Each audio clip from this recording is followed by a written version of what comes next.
والصلاة والسلام على سید المرسلین وعلى آلہ وصحبہ اجمعین ومن تبعہم بإحسان الی یوم الدین۔ اعوذ باللہ من الشیطان الرجیم، بسم اللہ الرحمن الرحیم۔ الذین کذبوا بالکتاب وبما ارسلنا به رسولنا فسوف یعلمون اذ الاغلال فی اعناقہم والسلاسل یسحبون فی الحمیم ثم فی النار یسجرون۔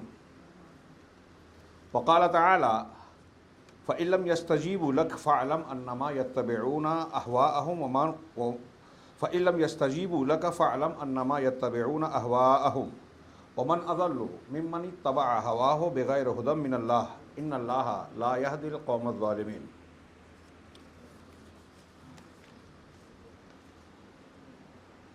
اس مجلس کے صدر محترم بلکہ پورے پروگرام کے صدر مکرم فضیلت الشیخ جناب دکتور سعید احمد مدنی حفظہ اللہ، مرکز ابن باز کے قائد و سالار جناب ربانی صاحب، دیگر ذمہ داران، علماء کرام اور دعات گرامی، میرے لیے انتہائی سعادت کی بات ہے کہ اہل علم کی مجلس میں اور خاص طور سے اللہ کے دین کی دعوت دینے والے، نبوی وراثت کی پاسداری کرنے والے طبقے کے بیچ حاضر ہونے کا موقع اللہ نے عنایت فرمایا اور ان سے کچھ دینی گفتگو کی توفیق دی۔ یہ میرے لیے انتہائی سعادت کی بات ہے۔ مجھے ایسا محسوس ہو رہا ہے کہ میں اپنے سے اونچے درجے والوں کو کچھ کہنے جا رہا ہوں۔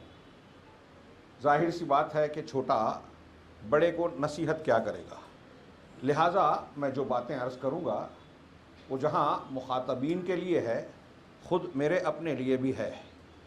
یہ آپ لوگوں کا اخلاق ہے کہ باہر سے آنے کی وجہ سے مجھے یہ شرف اور یہ موقع عنایت فرما رہے ہیں کہ میں مہمان ہوں۔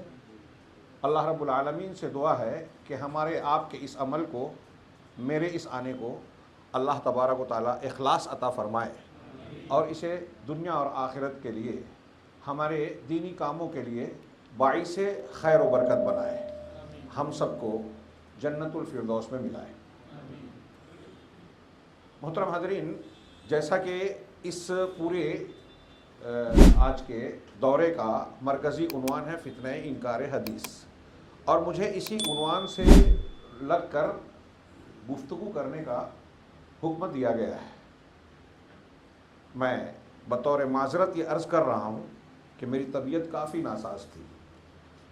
یہ شاید اللہ کا انعام تھا کہ آپ لوگوں کے درمیان حاضر ہونا تھا، کافی بہتر ہوا اور میں حاضر ہوا۔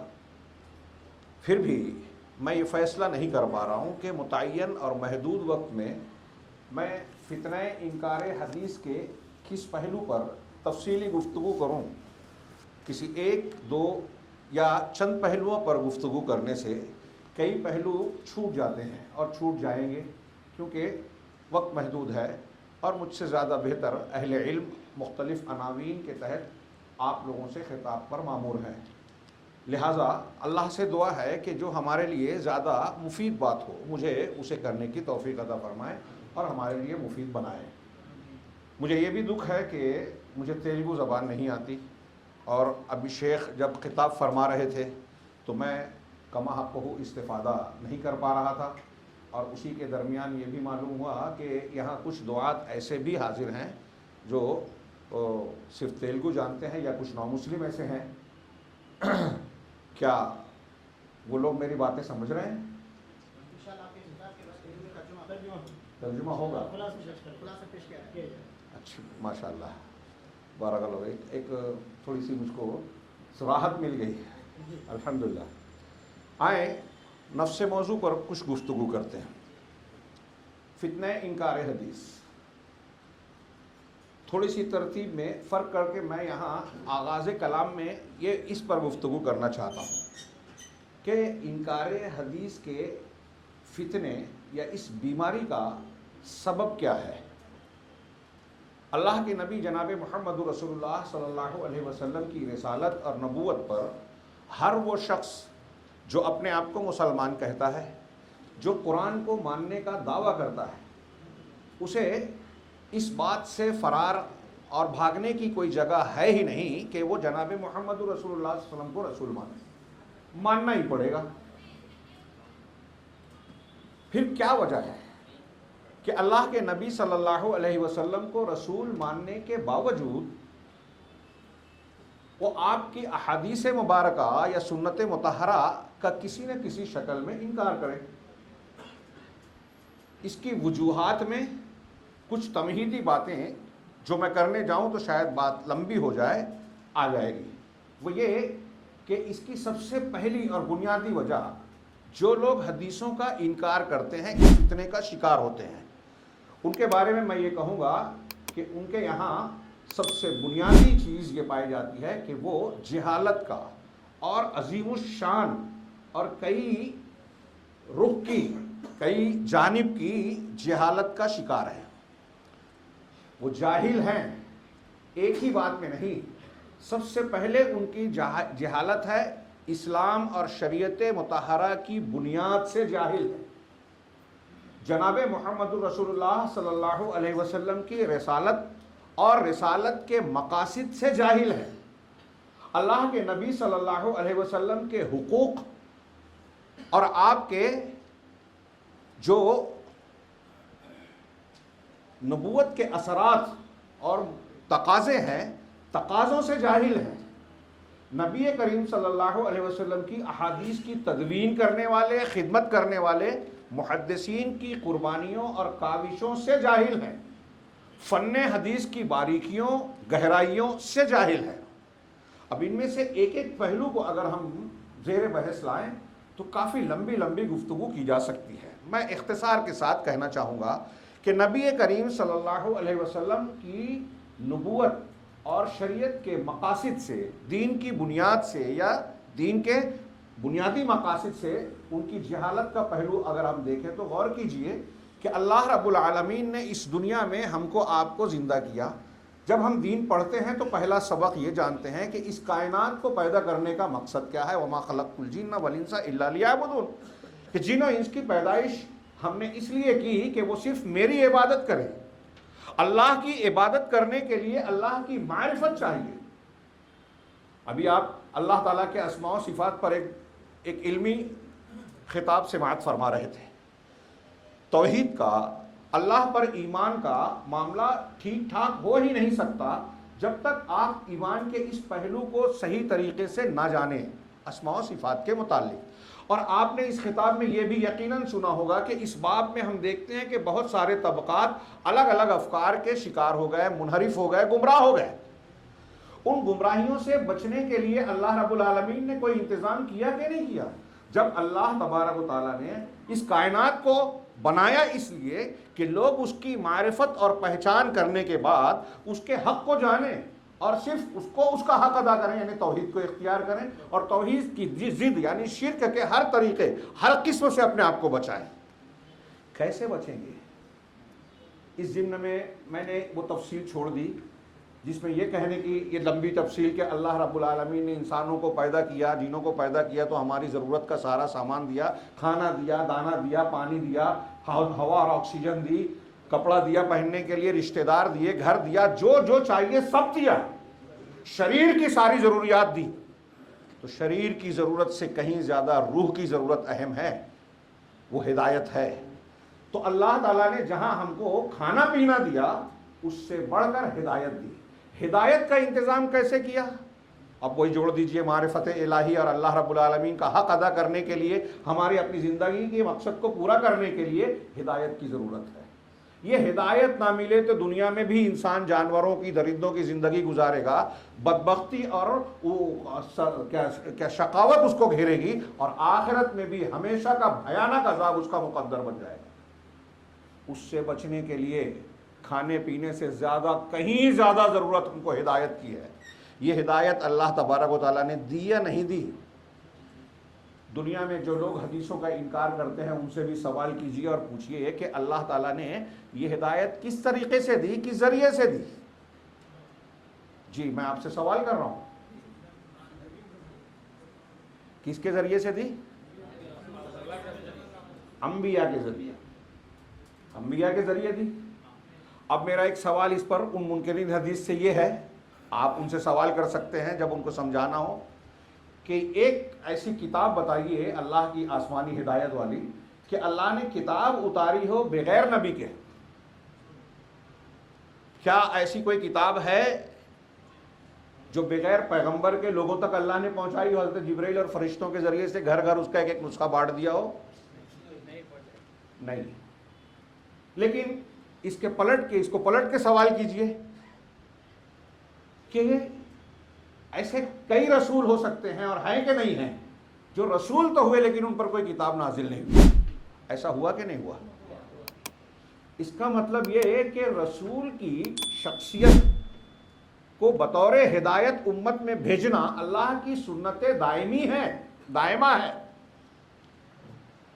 اس میں کبھی فرق نہیں پڑا۔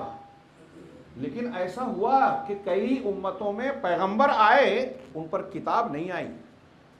تو جب کتاب نہیں آئی تو کیا آیا؟ اللہ کی وحی کے بغیر کوئی پیغمبر ہو سکتا ہے کیا؟ ان کے پاس وحی آئی تبھی وہ نبی ہوئے نا، تبھی وہ نبی ہوئے۔ نبی کا مطلب خبر دینے والا۔ کون سی خبر؟ لندن، جاپان اور امریکہ کی نہیں، غیب کی خبر دینے والا۔ غیب کی خبر کیسے دی جاتی ہے؟ وہ انبیاء کیسے دیتے تھے؟ وحی الہی کے ذریعے، اللہ کی طرف سے جو وحی ان پر آتی اس کے ذریعے سے وہ خبر دیتے تھے۔ اب اگر کسی نبی، حضرت نوح علیہ الصلوۃ والسلام مثال کے طور پر، ان پر کسی کتاب کے نزول کا کوئی ذکر نہیں ہے، لیکن وہ پیغمبر ہیں، رسول ہیں، اللہ کی وحی آئی کہ نہیں آئی ان کے پاس؟ قرآن مجید میں تذکرہ ہے کہ اللہ نے ان سے یہ کہا، اللہ نے ان کو یہ حکم دیا، اللہ تبارک و تعالیٰ سے انہوں نے یہ دعا مانگی تو جواب میں اللہ نے یہ پیغام دیا، وحی آئی۔ وہ وحی جب کتاب نہیں تھی تو کیا تھی؟ سوال یہ پوچھنا ہے ان سے جو اس فتنے کا شکار ہیں۔ کیا تھی وہ حدیث تھی، وہ سنت تھی جو قرآن سے یا کتاب سے ہٹ کر تھی۔ آپ قرآن مجید میں بالکل صاف صاف بیان پڑھیں گے کہ حضرت موسیٰ علیہ السلام کو جب اللہ تبارک و تعالیٰ نے پیغمبر بنایا، فرعون آل فرعون کی طرف بھیجا، انہوں نے دعوت دی، ان کے سامنے مختلف قسم کے معجزات پیش کیے، بطور دلیل کے دعوت دی، لیکن اس وقت تک توریت نازل نہیں ہوئی تھی، جب تک کہ اس وقت تک توریت نازل نہیں ہوئی جب تک فرعون کو دعوت دیتے رہے۔ فرعون اور آل فرعون جب ڈوب گئے، ہلاک ہو گئے، عذاب کا شکار ہو گئے، اور قوم موسیٰ جو ہے نکل کر پار ہو گئی، اس کے بعد وہ جب طور پر جاتے ہیں تو اللہ تعالیٰ ان کو توریت دیتا ہے۔ تو فرعون اور آل فرعون نے کون سی چیز نہیں مانی تھی جس کی وجہ سے عذاب کا شکار ہوئے؟ پیغمبر اور پیغمبر کی تعلیمات کو، یعنی سنت کو نہیں مانا تھا۔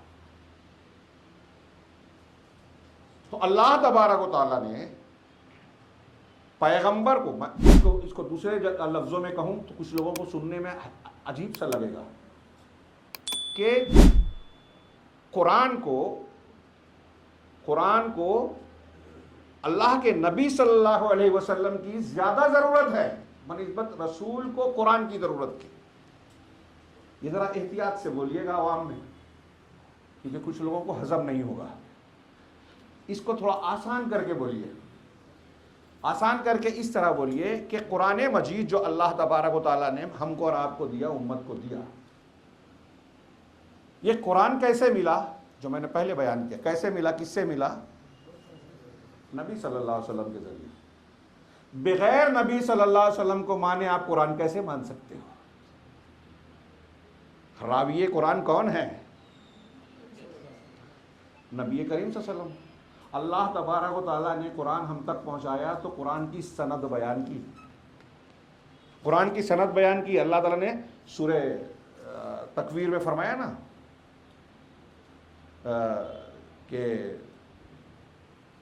کیا ہے شیخ، مطاعن ثم امین وما صاحبکم بمجنون، اس سے پہلے حضرت جبریل علیہ السلام کے بارے میں کہا کہ حضرت جبریل علیہ السلام کے انہ لقول رسول کریم، یہ سورہ حقہ میں ہے، یہ معزز رسول کا قول ہے، یعنی اللہ کی طرف سے وہ لا رہے ہیں تو ان کی طرف نسبت کی گئی، اور یہ امین ہے، مطاع ہے، ان کی بات مانی جاتی ہے، ان پر کسی کا زور نہیں ہے کہ کوئی دباؤ ڈال کے کلام بدل کے بدلوا دے، امین ہے، امانت دار ہیں، خیانت نہیں کر سکتے کہ اس میں کمی بیشی کر دیں، آگے پیچھے کر دیں، کچھ پہنچائیں کچھ نہ پہنچائیں۔ ذی قوت عند ذی العرش مکین، طاقتور ہیں، عرش والے کے نزدیک مقام و مرتبے والے ہیں، مضبوط ہیں۔ یہ اللہ تبارک و تعالیٰ نے ان کے بارے میں ذکر کیا، اور نبی کریم صلی اللہ علیہ وسلم کے بارے میں کہا وما صاحبکم بمجنون، تمہارے ساتھی محمد صلی اللہ علیہ وسلم مجنون نہیں ہیں، وَإِنَّكَ لَعَلَىٰ خُلُقٍ عَظِيمٍ، آپ اخلاق کے اعلیٰ مقام پر ہیں، جھوٹ نہیں بول سکتے، خیانت نہیں کر سکتے، کمی بیشی نہیں کر سکتے، آپ حق کے پہنچانے میں کوئی بخالت نہیں کر سکتے، جیسا اللہ نے جتنا دیا سب پہنچانے والے ہیں۔ اللہ تبارک و تعالیٰ نے سند بتائی کہ ہمارے پاس سے قرآن لے کے جانے والے جبرائیل امین ہیں، ذی قوہ ہے، مطاع ہیں، تم تک پہنچایا رسول تک، اور رسول کون ہے؟ ہمارے منتخب کیے ہوئے ہیں، امین ہیں، مجنون نہیں ہیں، اعلیٰ اخلاق کے حامل ہیں، خیانت نہیں کر سکتے، جب تمہاری امانتوں میں خیانت نہیں کر سکتے، دنیا کے معاملات میں وہ جھوٹ نہیں بولتے، کفار کا معاشرہ انہیں صادق سچا کہتا تھا، تو اللہ پر کیسے جھوٹ بول سکتے ہیں؟ اللہ کے کلام میں کیسے جھوٹ بول سکتے ہیں؟ منکرین حدیث سے بتائیے کہ اللہ رب العالمین نے قرآن کو پہنچانے کی جب سند بتائی تو محدثین نے حدیثوں کو پرکھنے کے لیے سند کا فن ایجاد کیا۔ یہ قرآن کی تعلیم ہے، اور قرآن کی تعلیم کے مطابق راویان حدیث کے حالات محفوظ کیے کہ وہ امانت دار ہیں کہ نہیں ہیں، جن سے روایت کر رہے ہیں ان سے سنا ہے کہ نہیں سنا ہے، ان کے زمانے میں تھے کہ نہیں تھے، ان کے شاگرد ہیں کہ نہیں، جو شاگرد ان سے نقل کر رہا ہے ان سے واقعی وہ ان کے استاذ ہیں کہ نہیں ہیں، ان کا حافظہ تو نہیں بگڑا تھا، اخلاق تو نہیں بگڑا ہوا تھا، شہرت طلبی میں جھوٹ تو نہیں بولتے تھے۔ یہ قرآن نے جیسے سند بتائی، محدثین نے سند کا فن ایجاد کیا۔ سند اور اصول حدیث جو محدثین نے اختیار کیا، یہ محدثین، یہ ہمارے جو منکرین حدیث ہیں، میں اکثر کہا کرتا ہوں کہ یہ انتہائی جاہل ہیں، ان میں دو چار نام اگر آپ کو اہل علم کا، علماء کا، مستند علماء، ان کے ہاں شاذ و نادر ملیں گے، اور اگر کچھ ملیں گے تو وہ فن حدیث سے جاہل ملیں گے، یہ مجھے یقین ہے۔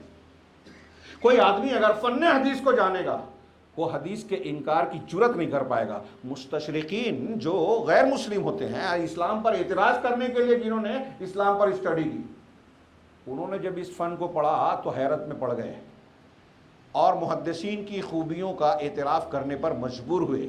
بڑے بڑے مستشرقین نے، گولڈ زہر جرمنی کا اسلام دشمن، اور اس جیسے متعدد مستشرقین نے کہا کہ مسلمانوں کے پاس اسماء الرجال فن حدیث کی شکل میں جو فن ایجاد ہوا، اپنے رسول صلی اللہ علیہ وسلم کی حدیثوں کو پرکھنے، جانچنے، صحیح اور غلط کو فرق کرنے کے لیے، تمیز کرنے کے لیے، ایسا فن دنیا کی کسی قوم کے پاس نہیں ہے۔ مسلمانوں نے 5 لاکھ راویان حدیث کے حالات زندگی کو محفوظ کر لیا۔ 5 لاکھ کہ کون حدیث کا راوی ہے، کب پیدا ہوا، کس استاذ کے پاس پڑھا، کہاں کہاں سفر کیا، کس سے ملا، کب جھوٹ بولا، کس مسلک کا تھا، اس کے یہاں جھوٹ بولنا جائز تو نہیں تھا، اگر ایسا تھا تو وہ حدیث اس کی قبول نہیں کی جائے گی، جوانی میں اس کا حافظہ ٹھیک تھا، بڑھاپے میں کمزور ہو گیا تو بڑھاپے کی حدیث نہیں لی جائے گی، اگر وہ کسی استاذ سے کوئی روایت نقل کر رہا ہے اور اس کے دوسرے شاگردان اس روایت کو دوسرے طریقے سے بیان کر رہے ہیں تو پرکھا جائے گا۔ ایک استاذ کے 10 شاگرد ہیں، 9 ایک طریقے سے وہی حدیث بیان کر رہے ہیں، ایک ذرا الگ بیان کر رہا ہے تو یہ مشکوک ہو گیا۔ ایسے علتوں اور اصولوں کو اختیار کیا، یہ سب قرآن و حدیث سے ماخوذ ہیں۔ گواہی کے اصول قرآن نے بیان کیے ہیں، 2 مرد گواہی دے میں، 2 مرد نہ ہوں، عادل ہوں، سچے ہوں، 2 نہ ہوں تو ایک مرد اور 2 عورتیں ہوں۔ کیوں ایک مرد کی جگہ 2 عورتوں؟ تو وجہ بتائی کہ اگر ایک بھول جائے گی تو دوسرا یاد دلائے گا، اس کا مطلب جو بھولتا ہے اس کی روایت، اللہ نے فرمایا وَلَوْ تَقَوَّلَ عَلَيْنَا بَعْضَ الْأَقَاوِيلِ لَأَخَذْنَا مِنْهُ بِالْيَمِينِ ثُمَّ لَقَطَعْنَا مِنْهُ الْوَتِينَ فَمَا مِنْكُمْ مِنْ أَحَدٍ عَنْهُ حَاجِزِينَ۔ اگر یہ رسول سچے رسول کی بات کر رہا ہے اللہ تعالیٰ، سورہ حقہ کی آیتیں جو میں نے پڑھی، وَلَوْ تَقَوَّلَ عَلَيْنَا بَعْضَ الْأَقَاوِيلِ، اگر یہ رسول ہم پر بعض باتوں کو گڑھ لے، لَأَخَذْنَا مِنْهُ بِالْيَمِينِ، تو ہم اسے داہنی جانب سے یا داہنے ہاتھ سے، دونوں ترجمہ کیا علماء نے، داہنی جانب سے اسے پکڑ لیں گے. ثُمَّ لَقَطَعْنَا مِنْهُ الْوَتِينَ، پھر ہم ان کی رگے جاں کو کاٹ دیں گے. فَمَا مِنْكُمْ مِنْ أَحَدٍ عَنْهُ حَاجِزِينَ، تو تم میں سے کوئی ان کو ہم سے بچانے والا نہیں ہوگا، ہمارے اور اس کے درمیان روک نہیں بنے گا. کس کے بارے میں اللہ تعالیٰ کہہ رہا ہے؟ انہیں دہل جائے گا دل اگر غور سے پڑھیں. سید المرسلین جناب محمد رسول اللہ صلی اللہ علیہ وسلم کے بارے میں اللہ تعالیٰ کہہ رہا ہے کہ اگر یہ رسول جان بوجھ کر ہماری طرف کچھ باتیں گڑھ لیوے، جان بوجھ کر کچھ ایسی باتیں بنا لیوے جو ہم نے کہی نہیں ہے، اور یہ کہے کہ ہم نے اللہ نے کہا، اگر یہ سچا رسول ایسا کرے گا تو ہم دائیں ہاتھ سے یا داہنی جانب سے پکڑ لیں گے، رگے جہاں کاٹ دیں گے، کوئی بچا نہیں پائے گا. کیا مطلب ہوا اس کا؟ اس کا مطلب یہ ہوا کہ اگر کوئی شخص جھوٹے رسالت کا دعویٰ کرے گا، اللہ کی طرف جھوٹی باتوں کی نسبت کرے گا، اللہ اسے چھوڑے گا نہیں، چاہے وہ تھوڑی دن کے لیے ڈھیل دیا جائے، توبہ نہ کرے تو بچے گا نہیں. ایک بات. دوسری بات یہ کہ اللہ تعالیٰ نے محمد الرسول اللہ صلی اللہ علیہ وسلم کے بارے میں یہ بات کہی، اس کا مطلب محمد صلی اللہ علیہ وسلم ایسے نہیں ہیں. آپ جو کہہ رہے ہیں وہ سچ کہہ رہے ہیں، جو کہہ رہے ہیں اللہ کی طرف سے کہہ رہے ہیں. اگر جھوٹ ہوتا تو اللہ پکڑ لیتا، یہ اللہ کہہ رہا ہے. مطلب قرآن کے علاوہ اللہ کے نبی صلی اللہ علیہ وسلم جو باتیں دین کے نام پر بیان کر رہے ہیں وہ بھی اللہ کی طرف سے ہے. اس کی تائید وضاحت کے ساتھ ہوتی ہے سورہ نجم کی مشہور آیت وَمَا يَنْطِقُ عَنِ الْهَوَىٰ إِنْ هُوَ إِلَّا وَحْيٌ يُوحَىٰ، کہ محمد صلی اللہ علیہ وسلم اپنی خواہش سے بات نہیں کرتے، جو بھی کہتے ہیں وہ اللہ کی طرف سے کی ہوئی وحی ہوتی ہے. کتنی صاف بات ہے. اب اسے جس کو یہ بات سمجھ میں نہ آئے اور وہ سوال اٹھائے حدیث کی حجیت پر، اللہ کے نبی صلی اللہ علیہ وسلم کی تشریعی حیثیت پر، تو اس سے بڑا بے وقوف اور قرآن کا نہ ماننے والا کون ہو سکتا ہے؟ ابھی وہ صاحب کہہ رہے تھے نا کہ کچھ لوگ حدیثوں کا انکار کرتے کرتے قرآن کے انکار تک چلے جاتے ہیں. میرا یہ کہنا ہے، اس جملے کو تھوڑا سا درست کیجیے. جو حدیث کا انکار کرتا ہے وہ قرآن کا انکار لازماً کرتا ہے. ابھی بیچ میں اگر میں بھول جاؤں تو آپ لوگ ضرور سوال کیجئے کہ منکر حدیث کسے کہیں گے. ہمارے کچھ غیر منکروں سے بھی کچھ حدیثوں کا انکار بظاہر نظر آتا ہے، تو یہ میں اگر چھوٹ گیا تو آپ پوچھئے گا. ہاں، تو میں یہ عرض کر رہا ہوں کہ جو لوگ حدیث کا انکار کرتے ہیں کسی بھی شکل میں، وہ قرآن کا انکار خود بخود کرتے ہیں. کیونکہ قرآن کہہ رہا ہے کہ اللہ کے رسول اپنی طرف سے کچھ نہیں کہتے، اللہ کی طرف سے کہتے ہیں. قرآن کہہ رہا ہے کہ جو رسول دے لے لو، جس سے منع کر دے رک جاؤ. میں نے ابھی 2 آیتیں پڑھی آپ لوگوں کے سامنے، کتنی وضاحت کے ساتھ منکرین حدیث کا رد ہے اس میں. اللہ تعالیٰ کہہ رہا ہے فَإِن لَمْ يَسْتَجِيبُوا لَكَ، اگر یہ آپ کی بات کا جواب نہ دیں، آپ کی حدیثوں کو نہ مانیں، انکار حدیث کریں، میں یہ مفہوم شامل کر رہا ہوں عمومی معنی میں، فَعْلَمْ، تو آپ یہ جان جائیے انما یتبعون اہواءہم، کہ وہ اپنی خواہشات کی اتباع کر رہے ہیں. انکار حدیث کی سب سے بڑی بنیادی وجہ یہ قرآن نے بتائی کہ جو حدیثوں کا انکار کر رہا ہے اس کی ایک بڑی وجہ، بنیادی وجہ ہے اتباع ہوا ہے. وہ اپنے آپ کو اللہ اور رسول کے وحی کے حوالے نہیں کر رہا ہے، اپنی خواہش، اپنی عقل، اپنا دماغ لگا کے قرآن و حدیث پر فیصلہ کر رہا ہے. اللہ کی بات کو نہیں مان رہا ہے، رسول کی بات کے سامنے جھک نہیں رہا ہے. تو اللہ کہہ رہا ہے کہ جان جاؤ کہ وہ اپنی خواہشات کی اتباع کر رہا ہے. ومن اضل، اس سے بڑھ کر گمراہ کون ہوگا؟ ممن اتبع ہواہ بغیر ھدی من اللہ، اس سے بڑھ کر گمراہ کون ہوگا جو اپنی اللہ کی ہدایت کے بغیر اپنی خواہش کی اتباع کرتا ہے. ان اللہ لا یہدی القوم الظالمین، اللہ ظالم لوگوں کو ہدایت پر نہیں لگاتا. جو خود ظلم کا راستہ اختیار کر رہا ہے تو پھر توفیق سے محروم رہتا ہے. ایک آیت میں نے پڑھی کہ اگر وہ آپ کی بات کا جواب نہیں دیتے. دوسری آیت اللہ نے فرمایا الذین کذبوا بالکتاب، جن لوگوں نے الکتاب کی تکذیب کی، اور آگے وبما ارسلنا بہ رسولنا، اور اس کی تکذیب کی جس کے ساتھ ہم نے اپنے رسولوں کو بھیجا. الکتاب کے علاوہ ذکر کیا بما ارسلنا بہ رسولنا. سورہ مومن کی آیت ہے. جن لوگوں نے کتاب کا انکار کیا اور ان تعلیمات کا، میں نے ابھی عرض کیا تھا کہ بہت سے انبیاء بغیر کتاب کے آئے، تو ان تعلیمات کا جن کے ساتھ ہم نے اپنے رسولوں کو بھیجا، اس سے یہ معلوم ہوا کہ اللہ کے طرف سے کتاب بھی دی جاتی ہے، کتاب کے علاوہ بھی وحی ہوتی ہے، اسی کو ہم سنت یا حدیث کہہ رہے ہیں اصطلاح میں۔ اور اللہ تبارک و تعالیٰ نے قرآن ہی میں یہ بھی ارشاد فرمایا انا اوحینا الیک کما اوحینا الی نوح والنبیین من بعدہ۔ امام بخاری نے اپنی کتاب کا آغاز میں پہلے کتاب الوحی کیا ہے اور اسی آیت کا ذکر کیا ہے کہ ہم نے آپ کی طرف ایسے ہی وحی کی ہے اے نبی آپ کی طرف ایسے ہی وحی کی جیسے نوح کی طرف کی اور ان کے بعد دوسرے انبیاء کی طرف، یعنی تمام انبیاء کرام علیہم الصلاۃ والسلام کو جس طریقے سے اللہ نے وحی بھیجی، اچھی دماغ میں رکھیے یہ دلیل، یعنی وحی کے جتنے بھی اسلوب اور طریقے ہیں پچھلے انبیاء کی طرف جو وحی کی گئی جن طریقے سے کتاب کی شکل میں کی گئی ہو، رسول کو فرشتے کو بھیج کر کی گئی ہو، ڈائریکٹ کلام کر کی اللہ نے جیسے کہ موسیٰ علیہ السلام سے کی، معراج میں ہوا معاملہ کلام کا، خواب کی شکل میں جیسے ابراہیم علیہ السلام کو کہا گیا کہ اپنے بیٹے کو ذبح کرو خواب میں، اور اسماعیل علیہ السلام نے کہا یا ابت افعل ما تؤمر، جو آپ کو حکم دیا گیا ابا جان آپ وہ کر گزریے، یعنی خواب کو اسماعیل علیہ السلام نے اللہ کا حکم قرار دیا۔ منکرین حدیث یہ قرآن کی آیت کو پڑھیں، یہ قرآن میں ہے سورہ صافات میں، کہتے اسماعیل علیہ السلام کی زبانی اللہ نے نقل کیا کہ یا ابت افعل انی ارا فی المنام، حضرت ابراہیم نے کہا تھا میں نے خواب میں دیکھا، ہر سال دہراتے ہیں ہم یہ عید الاضحیٰ کے موقع پر، خواب میں دیکھا کہ میں تمہیں ذبح کر رہا ہوں،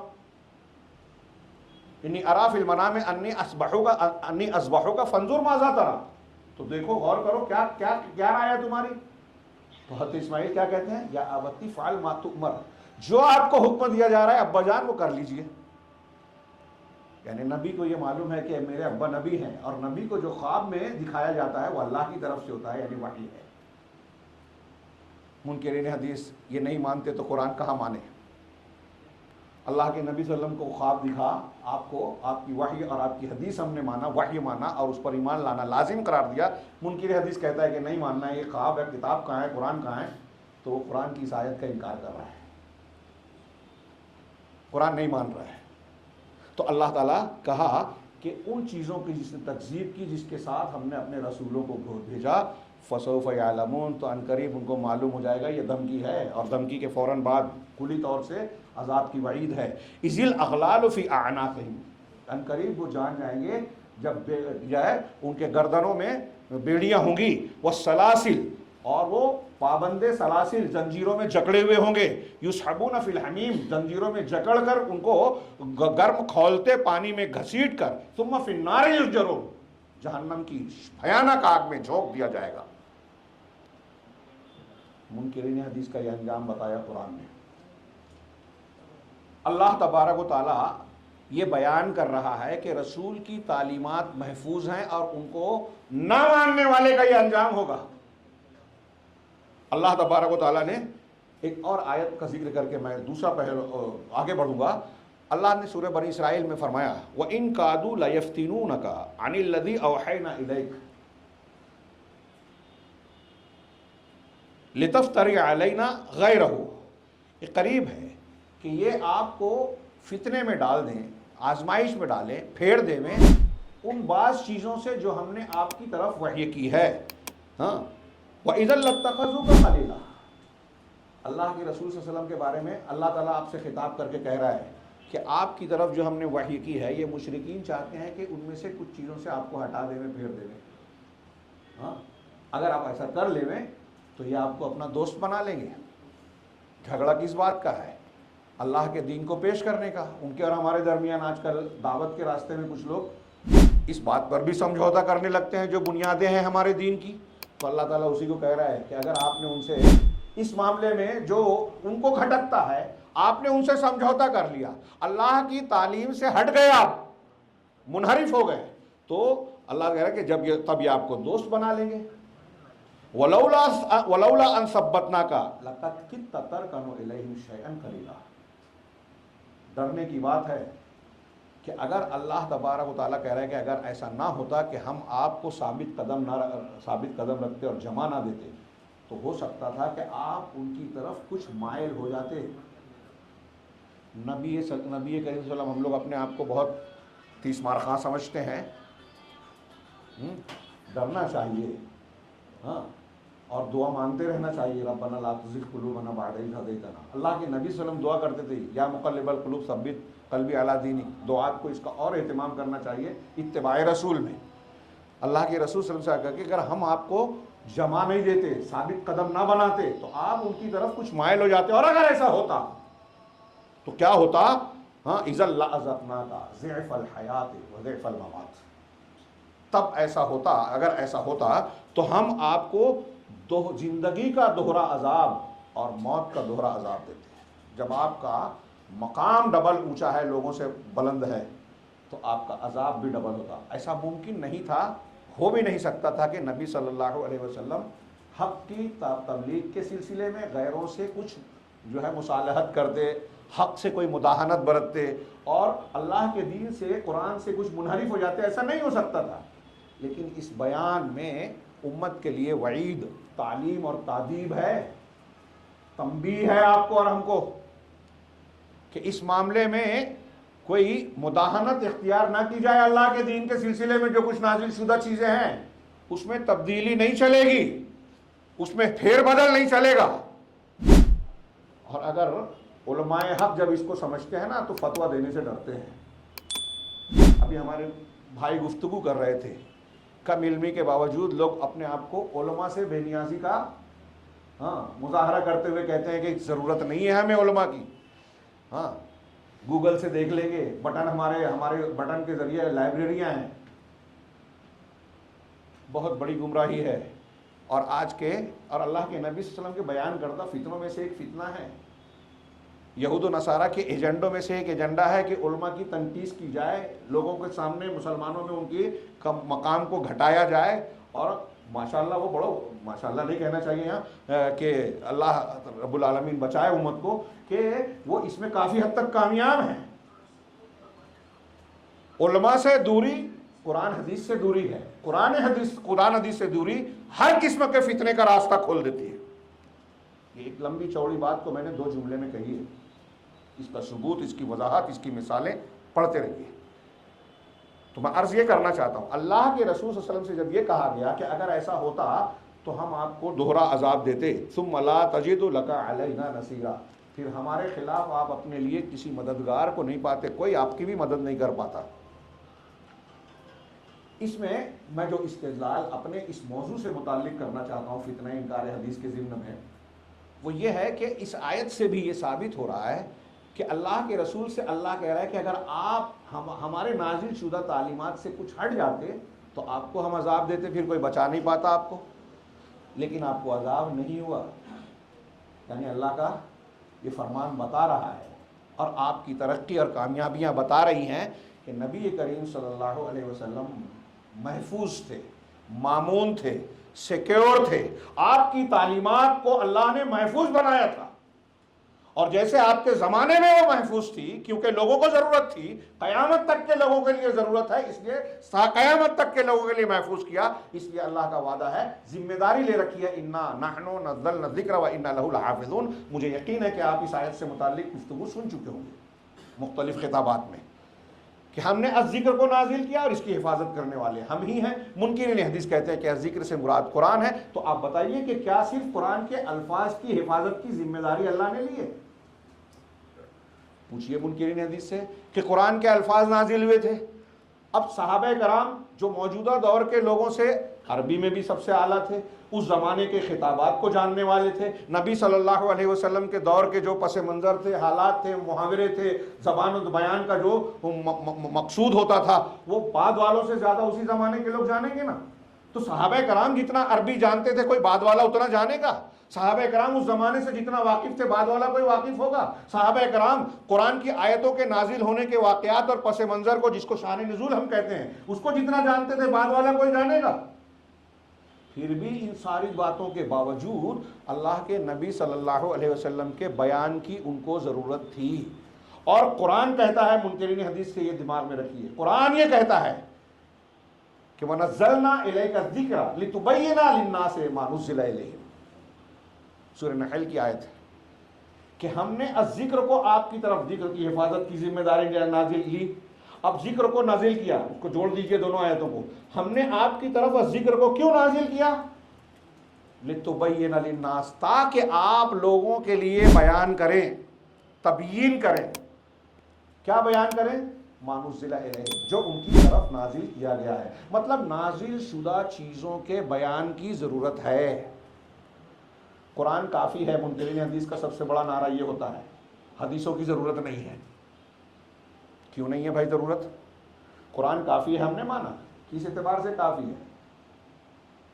ابھی کوئی بھی کتاب، کوئی بھی فن آپ دیکھیے، آپ کے شہر میں کوئی میڈیکل پرسن ہو، ڈاکٹر ہے، وہ ایک بات کسی بیماری کے بارے میں کہتا ہے، اور یہاں نیچے کام کرنے والا لفٹ مین ہے یا گارڈ ہے، یہ کوئی بات اسی فن کی اسی بیماری سے متعلق کہتا ہے. آپ دونوں کو ایک جگہ رکھو گے؟ وہ میڈیکل کی کتابیں ہیں، گوگل پہ میں نے دیکھ لیا میڈیکل کی کتابیں، ڈاکٹر کی کیا ضرورت ہے؟ میں اکثر یہ سوال کرتا ہوں کہ دنیا کے معاملے میں لوگ اس عقل مندی کو نہیں بتاتے کہ ایک بہت بڑی اونچی ڈگری والا وکیل ہے، اس سے آپ جا کے یہ بولتے ہو کہ ہم مسجد بنانا ہے، ہم کو اچھا نقشہ بنا دیجیے. آپ وہ بولے گا میں وکیل ہوں، قانون جانتا ہوں، میں نقشے نہیں بناتا عمارتوں کے. وہ انجینئر سے کروائیے. آپ کوئی کرتا ہے؟ اگر کوئی ایسا کرتا ہے تو ہم ہنستے ہیں، لیکن قرآن حدیث کو ایک جاہل آدمی کے پاس لو جا کے سمجھ رہے ہیں، تقریریں بیٹھ رہے ہیں، سن رہے ہیں، فتویٰ پوچھ رہے ہیں، وکیل سے بول رہے ہیں مسجد کا نقشہ بنوائیے، ویسا ہی ہے. تو وہ ہنسنے کی بات ہے تو یہ ہے کہ نہیں ہے؟ وہ بے وقوفی ہے تو یہ کون سی عقل مندی ہو گئی؟ وہاں آپ کہتے ہیں اگر ایک آدمی بہت بڑا وکیل ہے تو آپ اسے یہ نہیں کہتے کہ میرے پیٹ میں تکلیف ہو رہی ہے، سرجری کی ضرورت ہے، آپ ہی سرجری کر دیجئے، میں کیا جاؤں میڈیکل میں، آپ میرے رشتہ دار ہو. تو کہے کہ میں ڈاکٹر نہیں ہوں. کہا اتنی ڈگری تو لے رکھی ہے نا، کوئی بات نہیں، پیٹ کو کاٹ کے وہ نکالنا ہی ہے نا، پھوڑا وہ اندر گولا ہے، نکال دیجیے آپ. یا کسی کسائی سے بول دیجیے روز آپ جانور کاٹتے ہو، آپ آج میرا پیٹ کاٹ دو. ہنسی آ رہی ہے. لیکن غیر علماء سے دین سیکھنے والے یہی کر رہے ہیں کہ کسائی سے کہہ رہے ہیں کہ میری سرجری کرو. ہر فن کے ماہر ہوتے ہیں. تو اب اگر قرآن کافی ہے تو کس کے لیے کافی ہے؟ آپ تو عربی بھی نہیں جانتے. ایک پہلو ہے جو شاید میری بحث میں آ نہ سکے، حالانکہ ایک درس اور بھی ہے، کہ حدیثوں کے تعلق سے انکار کے جاننے والوں، میں نے جو جہالت کی بات کہی کہ عربی زبان سے کما حق ہو، یہ لوگ واقف نہیں ہیں، یہ بھی جہالت ہے. امام شافعی رحمہ اللہ نے منکرین حدیث کا الرسالہ میں، ام الکتاب الام میں، اپنی دونوں کتابوں میں کافی کچھ رد کیا ہے. ان کے اقوال میں یہ بھی ہے کہ عربی زبان کی جو بلاغت ہے، گہرائیاں ہیں، فصاحت ہے، معنویت ہے، لوگ اس کو نہ سمجھ کر بھی انکار حدیث کی طرف چلے جاتے ہیں. یہ بھی ایک جہالت، اس جہالت کے سبب سے انکار کرتے ہیں. تو اللہ کے قرآن کافی ہے. کس کے لیے کافی ہے؟ اصول میں کافی ہے. میں اس بحث میں جاؤں تو میرا بات لمبی ہو جائے گی. دوسرے مقاصد ابھی میں بہت کچھ باقی ہے. تبیاناً لکل شیء، ہر چیز کا بیان ہے قرآن میں. یہ وہ بیان، یہ استدلال کرتے ہیں. یہ جو قرآن کی آیت ہے تبیاناً لکل شیء، یہ آیت سورۃ الانعام میں ہے. سورۃ الانعام مکہ میں نازل ہوئی. سورہ بقرہ، سورہ آل عمران، سورہ نساء یہ مدینہ میں نازل ہوئی. ان کے نازل ہونے سے پہلے اللہ نے کہا کہ قرآن ہر چیز کا بیان ہے. تو یہاں اکثر علماء نے کہا کہ یہ کتاب سے مراد یہاں اس آیت کریمہ میں لوح محفوظ ہے. لوح محفوظ میں ہر چیز کا بیان ہے. اور اگر قرآن کو مانے بھی تو کس معنی میں ہے کہ اصول اور بنیادی دین کی بنیادوں میں ہر چیز کو بیان کیا. اور ہر چیز کا بیان اس اعتبار سے ہے کہ اس نے یہ بھی کہہ دیا کہ رسول جو کچھ دے لے لو، جس سے منع کر دے رک جاؤ. وما آتاکم الرسول فخذوہ وما نہاکم عنہ. 30 سے زیادہ آیتوں میں رسول کی اطاعت کا حکم دیا. بہت سی آیتوں میں رسول کی مخالفت کرنے پر عذاب کی وعید سنائی. تو قرآن خود کہہ رہا ہے کہ ہر چیز کا بیان ہے. تو اب تم نماز کا حکم دے دیا، اب نماز کا بیان حدیث میں ہے. وہ بھی قرآن نے کہا کہ جو رسول دے لے لو، جیسے نماز پڑھی ویسے پڑھو. قرآن کہہ رہا ہے وما آتاکم الرسول فخذوہ وما نہاکم عنہ فانتہوا. کون سی نماز کتنی رکعت پڑھنی ہے، کس ٹائم پر پڑھنی ہے، یہ حدیثوں میں ملے گا. تو بہرحال اللہ تبارک و تعالیٰ نے قرآن میں جو کچھ بیان کیا وہ سب کچھ اس معنی میں شامل ہے کہ اس میں اللہ تبارک و تعالیٰ نے نبی کریم صلی اللہ علیہ وسلم کی اتباع کا حکم بھی دیا. یہ اس کی ربوبیت کا انتظام ہے۔ تو میں یہ عرض کر رہا تھا کہ ہمیں جو ہدایت دی رسول کے ذریعے سے دی، اور اس سلسلے کی آخری کڑی جناب محمد رسول اللہ صلی اللہ علیہ وسلم کو اللہ نے منتخب فرمایا، اور آپ کو تمام قسم کی وحی سے نوازا۔ کتاب کی وحی کو بھی دیا، کتاب کے علاوہ جو نوح علیہ السلام، موسیٰ علیہ السلام پر توریت کے نازل ہونے سے پہلے ہوئی تھی، اور حضرت ابراہیم پر جو خواب کی شکل میں ہوئی تھی، اور دوسرے انبیاء کو جس جس شکل میں جو جو وحی آئی، آپ کو ان تمام شکلوں میں وحی کی گئی۔ یہ قرآن کہتا ہے۔ ابھی جو میں نے آیت پڑھی کہ ہم نے نوح اور نوح کے بعد جتنے انبیاء ہیں ان تمام کی طرح آپ کی طرف وحی کی، قرآن کہتا ہے۔ مطلب آپ کی طرف قرآن بھی آیا، اور قرآن کے علاوہ بھی یہ خود اللہ کے نبی صلی اللہ علیہ وسلم نے ارشاد فرمایا کہ الا انی اوتیت الکتاب ومثلہ معہ، کہ سنو مجھے الکتاب بھی دی گئی ہے اور اس کے مثل، اس کے ساتھ اور بھی چیز دی گئی ہے۔ اب آپ کیسے کہہ سکتے ہو کہ میں اس کو مانوں گا اور اس کو نہ مانوں؟ امام شافعی رحمہ اللہ نے منکرین حدیث کا رد کرنے کے لیے، وہ ضرور پڑھیے، دعات کو پڑھنا چاہیے، کبار بڑے علماء کی کتابیں، آج کل کی کم پڑھیے، امہات الکتب پڑھنے کی عادت ڈالیے۔ ہمارے دکتور جیسے لوگ ہیں، ان کی شاگردی اختیار کیجیے، اور ان علماء جو علماء کبار ہمارے سلف ہیں نا، انہوں نے جڑیں بیان کی ہے، جڑیں۔ تو انہوں نے ایک استدلال کیا، اللہ کے نبی صلی اللہ علیہ وسلم کے کاموں کو ذکر کیا۔ وہ اللہ نے اس کو 4 جگہوں پر 4 آئے تو لقد من اللہ علی المؤمنین، اللہ نے مومنوں پر احسان کیا، بہت سے احسانات، انعامات کیے، لیکن احسان کے طور پر کس کو ذکر کیا؟ رسول کی بعثت کو۔ لقد من اللہ علی المؤمنین اذ بعث فیہم رسولا من انفسہم، کہ ان کے درمیان انہی میں سے رسول مبعوث کیا۔ اور یہ سورہ انعام میں، سورہ بقرہ میں حضرت ابراہیم کی دعا میں ہے، سورہ جمعہ میں ہے۔ اور پھر اس کے بعد وہ احسان کیا تو رسول، اس احسان کا کام کیا تھا ہمارے درمیان؟ ان آیتوں میں 4 کام بتایا ہے رسول کا۔ یتلو علیہم آیاتی، داعیوں کو یہ 4 کام کرنا ہے کہ اللہ کی آیتوں کی تلاوت کرتے، وَيُزَكِّيهِمْ، ان کا تزکیہ کرتے۔ صرف کتاب قرآن چھاپ کے ان کے زبان میں ان کو پہنچا دینا، پروگرام کر کے قرآن تحفے میں دے دینا، یہ کافی نہیں ہے۔ تلاوت کر کے آپ سنائیے۔ ابھی کہہ رہے تھے نا مین ٹو مین، ہاں، لقائے عامہ، یہ سب سے مؤثر اور نبی کا سب سے اہم طریقہ۔ تو تلاوت آیات کرنے کے ساتھ تزکیہ کرنا، صفائی کرنا، شرک کی صفائی کر کے توحید لانا، خرافات کی صفائی کر کے اتباع رسول لانا، گناہوں کی صفائی کر کے نیکیاں لانا، لالچ، حرص، دل کی بیماریوں کی صفائی کر کے دل کی خوبیوں کو، طاقتوں کو، اچھائیوں کو لانا، پاک بازی لانا، تقوی لانا، یہ تزکیہ۔ آگے کا جملہ جو ہمارے موضوع سے متعلق ہے، وَيُعَلِّمُهُمُ الْكِتَابَ وَالْحِكْمَةَ، دعات کے ان کاموں میں اہم چیز کیا ہے کہ وہ الکتاب اور الحکمہ کی تعلیم دیتے ہیں۔ امام شافعی کا جملہ ہے، اس آیت کو نقل کر کے وہ کہتے ہیں کتاب الرسالہ میں کہ میں جن اہل علم اس کو میں پسند کرتا ہوں، جن سے میں راضی ہوں، مطلب ان سے مطمئن ہوں، وہ یار ان کی تعدیل بھی کر رہے ہیں، بڑے بڑے علماء جن کو میں جانتا ہوں، میرے اساتذہ اور علماء ہیں، ان کا یہ قول ہے، کہنا یہ ہے کہ اس آیت کریمہ میں وَيُعَلِّمُهُمُ الْكِتَابَ وَالْحِكْمَةَ کہ رسول اپنی امتیوں کو، لوگوں کو الکتاب اور الحکمہ کی تعلیم دیتے ہیں۔ تو الکتاب سے مراد تو قرآن ہے، اور الحکمہ سے مراد سنت ہے۔ الحکمہ سے مراد سنت ہے، یعنی رسول قرآن کی بھی تعلیم دیتے ہیں اور حکمت کی بھی تعلیم دیتے ہیں۔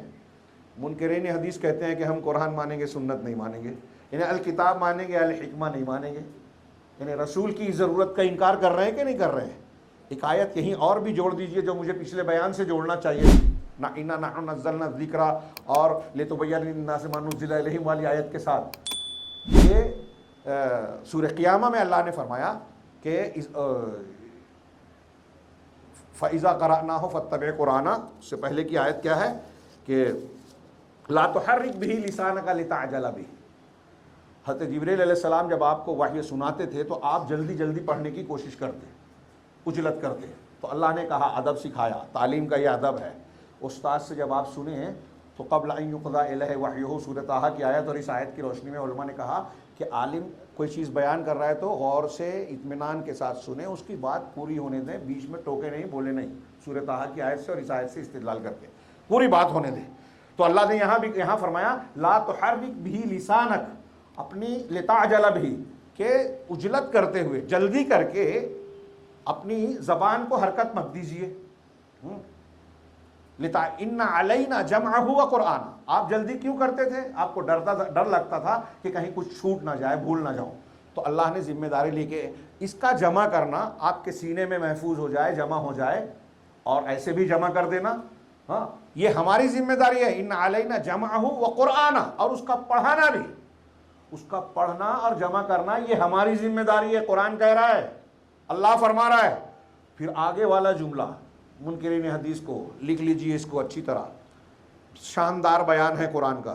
اللہ تعالیٰ کہہ رہا ہے کہ قرآن کا پڑھانا جمع کرنا بھی ہماری ذمہ داری ہے، یعنی الفاظ تو محفوظ ہو ہی جائیں گے، ثم ان علینا بیانا، پھر ہماری ہی ذمہ داری ہے اس کو بیان کرنا۔ اس کا مطلب اللہ نے قرآن بھی دیا اور قرآن کے ساتھ بیان قرآن بھی، قرآن اور قرآن کے ساتھ بیان قرآن۔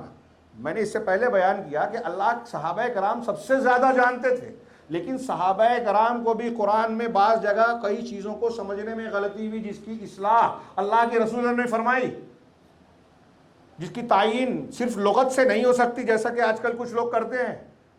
غلام احمد جاوید احمد غامدی پاکستان کا، اور اس کا استاذ مانوی استاذ پرویز احمد کیا ہے جو تھا، مسٹر پرویز طلوع مرکز ملت والا، یہ لوگ لغت سے اور عرب کی شاعری سے تو قرآن کی تشریح کرنا چاہتے ہیں، حدیثوں سے انکار کرتے ہیں۔ تو صحابہ کرام عربی ان سے کہیں اچھی جانتے تھے، لیکن الذین آمنوا ولم یلبسوا ایمانہم بظلم، ظلم کا معنی سمجھنے میں غلطی ہو گئی، اللہ کے رسول نے وضاحت فرمائی۔ کالی دھاری سفید دھاری سے الگ ہو جائے، اس وقت تک سحری کھاتے رہنا، اس کو سمجھنے میں ایک صحابی سے غلطی ہوئی، اللہ کے رسول نے وضاحت فرمائی۔ ید کا اگر لغوی معنی دیکھے تو یہاں سے لے کر، انگلی سے لے کر کندھے تک ہوتا ہے۔ اللہ کے رسول نے بتایا کہ چور چورنی کا ہاتھ کاٹنا ہے تو یہاں ہاتھ پورا نہیں مراد ہوگا، بلکہ پہنچوں تک مراد ہوگا۔ ایسی اور بھی بیسیوں مثالیں پیش کی جا سکتی ہیں کہ قرآن لغت کے معنی میں تعین کرتا ہے، مشکل کو آسان کرتا ہے، مجمل کی تفصیل بیان کرتا ہے، حدیث قرآن کے مجمل کی تفصیل بیان کرتی ہے، مبہم کی تشریح کرتا ہے،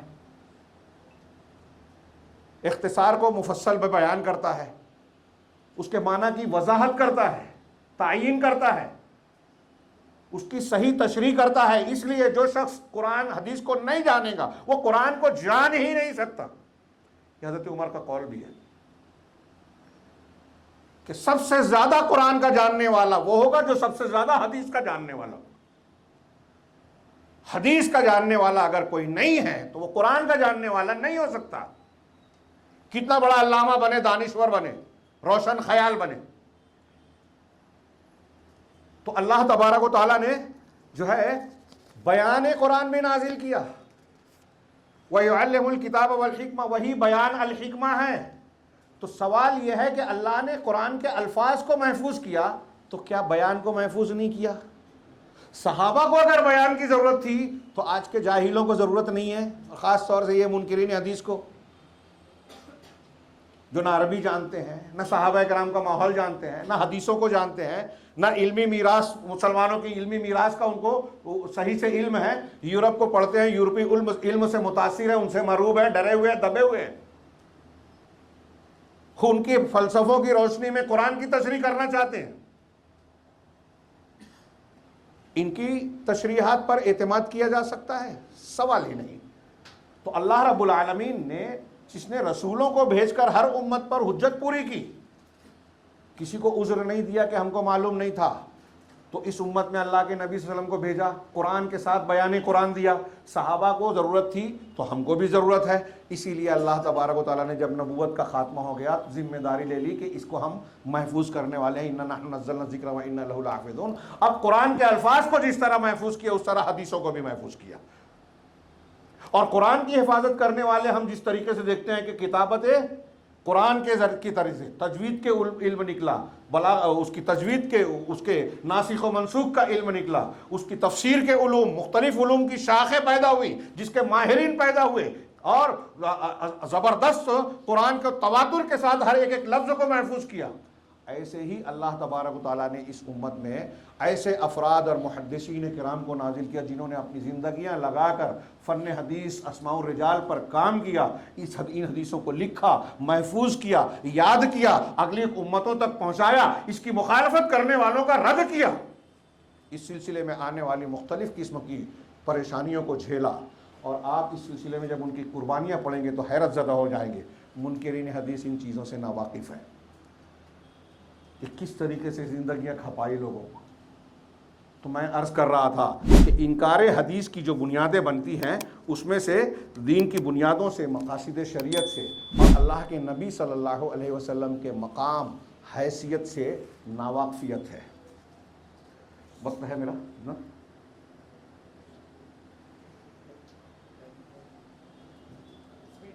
جی 10 منٹ۔ میں موضوع پر ہی ہوں لیکن حقیقت میں ابھی اصل موضوع پر نہیں آیا۔ ایک بات باقی ہے، اس میں سلسلہ فتنہ انکار حدیث سے متعلق کچھ بیان کروں گا۔ یہ غیر مفید تو نہیں لگ رہی ہے؟ ہاں، یہ اس کے علاوہ جو اللہ کے نبی صلی اللہ علیہ وسلم کے مقاصد اور حقوق سے ناواقفیت، اس ضمن میں صرف اشارہ کرنا چاہوں گا، حالانکہ گھنٹوں ناکافی ہیں اس کے لیے۔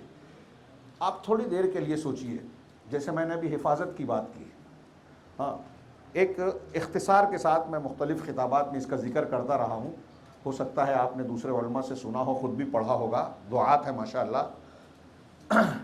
دنیا میں اللہ کے نبی صلی اللہ علیہ وسلم کی شخصیت کے علاوہ کوئی ایک شخصیت، چاہے وہ پیغمبر ہی کیوں نہ ہو، کیا آپ ایسی جانتے ہیں جن کی پوری زندگی کے بارے میں یقین کے ساتھ کہا جا سکتا ہو کہ ان کی زندگی کا ہر لمحہ، واقعہ، یا اکثر بیشتر، ہر نہ صحیح، ہر واقعہ نہ صحیح، اکثر بیشتر حصہ جو ہے وہ ہمارے پاس مستند طریقے سے محفوظ ہے کسی ایک شخصیت کے بارے میں؟ آپ اپنے والد اور دادا اور پردادا کے بارے میں بھی بول سکتے ہیں کیا؟ آپ کے اپنے دادا ہیں، لیکن وہ پیدا ہونے کے بعد سے ان کا بچپن کیسے، کہاں، کب کیسے گزرا، کب کیا سیکھا، کون استاد تھے، کہاں کا کب سفر کیا، کیا جانتے ہیں؟ چلو دادا کسی بادشاہ کے بارے میں، دنیا کے بڑی بڑی شخصیات گزری ہیں، پیغمبروں کے بارے میں سب سے زیادہ برگزیدہ شخصیات تو وہی ہیں جن سے امت کو عقیدت ہوتی ہے، ایمان ہوتا ہے ان پر۔ تو اب سوچئے تھوڑی دیر کے لیے، حضرت موسیٰ علیہ السلام، کچھ واقعات قرآن حدیث نے جو بیان کیے ہیں، توریت انجیل میں جو ہے، اس کے بعد اس سے ہٹ کر ان کی زندگی کی تفصیلات کہاں ہیں؟ بلکہ جو کچھ توریت انجیل میں اور بعض مآخذ میں ملتے ہیں وہ بھی مستند نہیں ہیں۔ حضرت موسیٰ علیہ السلام مثال کے طور پہ بیچ کا ایک حصہ، مصر سے مدین گئے، وہاں شادی ہوئی، 10 سال رہے، قرآن کہتا ہے، قرآن سے یہ ثابت ہوتا ہے، لیکن اس 10 سال کی زندگی کیسے گزری، اس کی تفصیلات کیا ہے ہمیں نہیں معلوم۔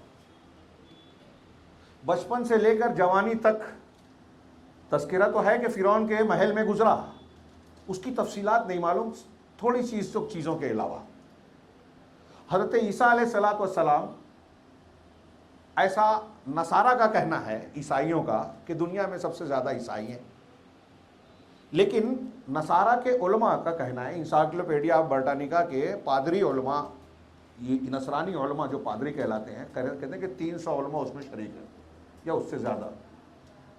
ان کا کہنا ہے کہ اگر کوئی حضرت عیسیٰ علیہ السلام، یسوع مسیح وہ کہتے ہیں، مسیح علیہ السلام کی حیات طیبہ پر کام کرنا چاہے، تفصیل جاننا چاہے کہ آپ کی زندگی کی تفصیلات کیا ہیں، سیرت کیسی تھی، تو اسے زیادہ سے زیادہ، یہ عیسائی پادریوں کا انسائکلوپیڈیا برٹانیکا کے بیان کو میں اپنے الفاظ میں نقل کر رہا ہوں، حضرت عیسیٰ کی زندگی کا زیادہ سے زیادہ 50 دن کی تفصیل ہمیں ملے گی دنیا میں۔ تھوڑی دیر کے لیے سوچئے کہ اب کیا آج کی موجودہ زندگی کے ہر گوشے میں حضرت عیسیٰ علیہ السلام کی سیرت کی روشنی میں ہم رہنمائی حاصل کر سکتے ہیں کیا؟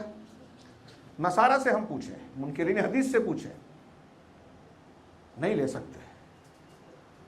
مختصر بات کو سمیٹوں، دنیا میں کوئی شخصیت نہیں ملے گی جس کی ولادت سے لے کر وفات تک زندگی کا ہر گوشہ، ہر دن ایک ایک صفحہ اور ایک ایک صفحے کی ایک ایک لائن جو ہے تاریخ کی پوری روشنی میں ہو سوائے محمد الرسول اللہ صلی اللہ علیہ وسلم۔ یہ کیسے ہے اور یہ کیوں ہے؟ دونوں سوال کا جواب منکرین حدیث کا رد ہے۔ اس فتنے کے شکار لوگوں کی جہالت کا منہ بولتا ثبوت ہے۔ دنیا مانتی ہے جو میں کہہ رہا ہوں، اور یہ اس لیے ہے کہ اللہ تبارک و تعالیٰ نے نبی کریم صلی اللہ علیہ وسلم کو قیامت تک کے لوگوں کے لیے اسوہ حسنہ مقرر کیا ہے، آپ کی اطاعت کو لازم کیا۔ میرا سوال ہے، اور آپ بھی دھیان سے نوٹ کیجئے کہ منکرین حدیث سے سوال کیجئے کہ اللہ کہہ رہا ہے اطیعوا اللہ اطیعوا الرسول، اور رسول کی اطاعت کرو، قرآن کا یہ حکم قیامت تک کے لوگوں کے لیے ہے کہ نہیں ہے؟ اگر حدیث محفوظ نہیں ہے تو قرآن قیامت تک کے لوگ اس حکم پر عمل کیسے کریں گے؟ تمہارے لیے اللہ کے رسول کی ذات میں بہترین نمونہ ہے۔ اب اللہ کے رسول کی ذات نمونہ کس چیز میں ہے؟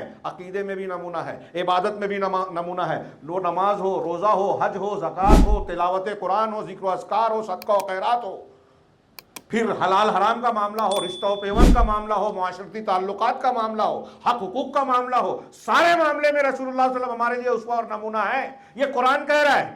اب آپ کہتے ہیں کہ حدیث محفوظ نہیں ہے، تو پھر قرآن کی اس بات پر ہم عمل کیسے کریں گے؟ لیکن اتنے بے شرم ہیں منکرین حدیث، وہ یہاں تک کہہ دیتے ہیں کہ صرف 27، یہ میرے ہاتھ میں کاغذات ہیں، شیخ صلاح الدین یوسف صاحب نے اس میں بیان کیا کہ بعض ایک طبقہ ایسا بھی ہے منکرین کا جو کہتا ہے کہ تمام تحقیقات اور چھان بین کے بعد ہمیں یہ معلوم ہوتا ہے کہ زیادہ سے زیادہ 27 حدیثیں یا سنتیں آج دنیا میں موجود ہے بس، اور اسی کو ماننا ضروری ہے، اس کے علاوہ سب بیکار ہے۔ 27، اس سے زیادہ نہیں ہے۔ تو پھر آپ بتائیے کہ زندگی کے ہر معاملے میں لقد کان لکم فی رسول اللہ اسوۃ حسنہ، من یطع الرسول فقد اطاع اللہ، ان سب احکامات پر عمل کیسے ہوگا؟ قیامت تک کے لوگوں کے لیے جب یہ حکم ہے تو اس کا مطلب، اس کا لازمی تقاضا ہے کہ قیامت تک اللہ کے نبی صلی اللہ علیہ وسلم کی حیات طیبہ زندہ رہے، اور وہ حیات طیبہ آپ کو احادیث کے ذخیرے میں ملے گی۔ آپ کی زندگی کی ایک ایک ادا، ایک ایک عمل، ایک ایک معاملہ، ایک ایک عبادت، ایک ایک حرکت، کب آپ نے کون سا غزوہ کیا، کب کون سا سفر کیا، کب کون سی آیت آپ پر نازل ہوئی، کب کس ام المومنین سے آپ کا نکاح ہوا، کب کس کی وفات ہوئی، آپ کی وفات کب ہوئی، آپ کے رشتہ داروں کی وفات کب ہوئی، آپ پر قرآن کی آیت اور سورت کب کون سی نازل ہوئی، کون ناسخ ہے کون منسوخ ہے، یہ ساری تفصیلات آپ کو حدیثوں میں ملے گی۔ منکرین حدیث اس کا انکار کرتے ہیں۔ تو میں عرض کر رہا ہوں کہ اللہ کے نبی صلی اللہ علیہ وسلم کے ان تمام مقاصد کو، جو ہدایت اور رہنمائی کے مقاصد کو پورا کرتے ہیں، اور ہمارے دین کی بنیاد لا الہ الا اللہ کے ساتھ محمد الرسول اللہ کی گواہی کے ساتھ جو جڑی ہوئی ہے، تو آپ جس طرح لا الہ الا اللہ کے تقاضے اور شرائط پڑھتے ہیں، جب محمد الرسول اللہ کے تقاضے اور شرائط پڑھیں گے تو اس میں آپ پر یقین کرنا اور ان ساری چیزوں کے ساتھ ساتھ انقیاد، محبت، صدق، اخلاص، یہ چیزیں شامل ہوگی۔ مطلب اللہ کے نبی صلی اللہ علیہ وسلم کو جب آپ رسول مان رہے ہیں تو اس کا انقیاد کرنا رسالت کا ضروری ہے۔ یہ شرط لا الہ الا اللہ محمد رسول اللہ میں ہے۔ اس کا مطلب اگر یہ شرط آپ نہیں مان رہے ہیں تو آپ مسلمان ہیں ہی نہیں۔ یہ بات دھیان رکھیے کہ اگر کوئی شخص اصطلاحاً جس کو ہم منکر حدیث کہتے ہیں، انکار حدیث کا شکار ہے، تو وہ دائرہ اسلام سے خارج ہے۔ وہ انکار منکر حدیث ہے یا نہیں ہے، یہ ایک دوسری بحث ہے کہ ہم کسی کو بھی کہہ دیں یہ صحیح نہیں چلے گا۔